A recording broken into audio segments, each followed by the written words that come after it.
Hello mga guys, magandang hapon. Ayan, ito po yung aming sitwasyon ngayon sa aming pagbibiyahe. Ito kami sa isang kainan na hindi namin alam kung saan banda to, sa bandang Kabikulan. Salukuyang kami nandito ngayon na nakatinggal lahat ng pasahero dahil ang aming mga nasakyan na bus ay sira. Itong aming sinasakyan ay 3 bis na ito nasiraan. Ayan. So, huwag na po kayong sasakay sa ganitong klase mga bus na mga kulurong. Ayan po yung plate number niyan. Yan o. Yung ibang mga bus nandun. Yung ibang mga bus ay maganda naman ang kondisyon. Yung isa, sira din. So, ganyan ang klase mga bus guys. Tatandaan nyo na huwag na kayong sasakay. Mga kulurong yan eh. Imbis na makaabot kayo ng maganda sa inyong pupuntahan o uwian, hindi kayo makakaabot pag eleksyon ngayon. Dapat makauwi kayo bukas pero mukhang malabo at ang mahal pa ng pasahe. Ayan, so ayan guys yung isang bus, mabuti na ayos na. Ang sabi ng iba kahapon pa raw yan dito.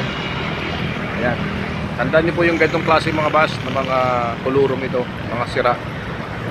At ang mamahal pa, bumibiyahe po ito tuwing may mga pagkakataon na season kagaya ng mga araw ng undas. Nakikisabay ho ito at namimilit pa ng mga pasahero. Ayan, tambak yung pasahero.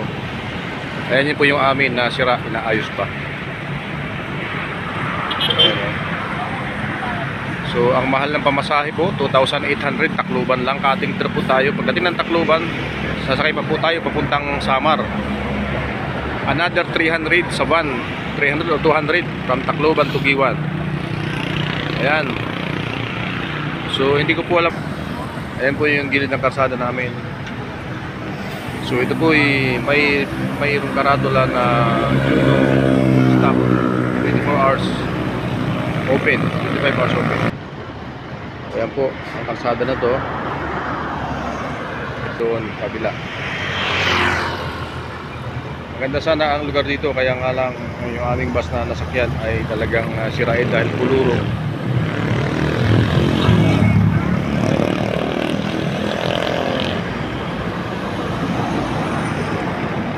Kami po ay kasalukuyan po kaming nasa lugar pa ng Bicol, Kabikulan po. At supposed to be dapat darating kami kanina mga alauna sa Fairboat Station. Kaso ang takbo namin ay parang mas mabilis pa yung kalabaw, yung lakad ng kalabaw. Kaya pinagtatawanan kami ng mga tao. Yung aming bus dahil sira, gumagapang parang kalabaw, mas mabilis pa yung lakad ng kalabaw. Ayun guys, kaya wag na po kayong sasakay sa ganitong klaseng mga bus, lalo yung bus na yan, bulok yan, kulurong pa. Ayan, 3 beses na kami nasiraan. Ayan po yung iba, oh. Ayan, yung gulay green na yan, yung may body number na 2938. Ayan. Nasira din po yan at kasalukuyang inaayos pa ng maigi. Ayan, so thank you for watching. Sana po guys ay meron kayong nakuha ang lesson na huwag kayong basta-basta sasakay sa mga bus ng mga kulurong. Kagaya ng mga walang mga company naman, mga patapo na ito. Dapat yan pakilo na eh. Yan, huwag kayo sasakay sa Kia bus line na yan kahit kailan mga guys. Hamak lang kayo yan. Sarap ang kailan nila dito. Sarap sana kumain, kaso nga lang ang mahal ng presyo. Yan. Thank you for watching guys.